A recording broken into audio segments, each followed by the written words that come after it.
लड़का बस अपनी घड़ी को हल्का सा घुमाता है और अगले ही पल सीधे 60 के दशक से साल 2026 में पहुंच जाता है। लेकिन संभलने से पहले ही उसे खाने की शानदार खुशबू आने लगती है। खुशबू का पीछा करते हुए वह एक फूड स्ट्रीट पर पहुंचता है जहां उसे ऐसी ऐसी चीजें दिखती हैं जो उसने पहले कभी नहीं देखी। तभी उसकी नजर एक भुने हुए चिकन पर पड़ती है। वह दुकानदार से उसकी कीमत पूछता है तो दुकानदार कहता है सिर्फ 16 रुपए। लड़का हैरान होकर सोचता है पूरी चिकन सिर्फ 16 रुपए की, फिर भी इतनी महंगी।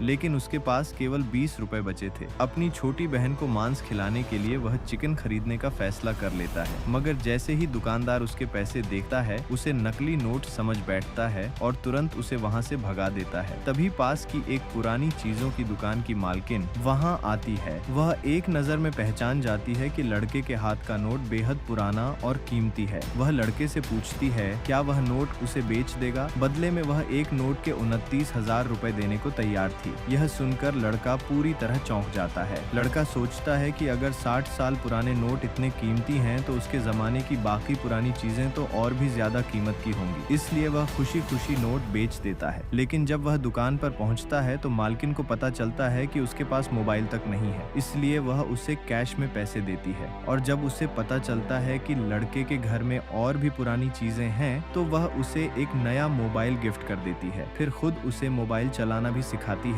ताकि आगे भी लड़का अपनी पुरानी चीजें उसी को बेचता रहे। इसके बाद लड़का बाजार जाता है और आधुनिक पैसों से ढेर सारा राशन और जरूरी सामान खरीद लेता है। फिर वह दोबारा 60 के दशक में लौट आता है।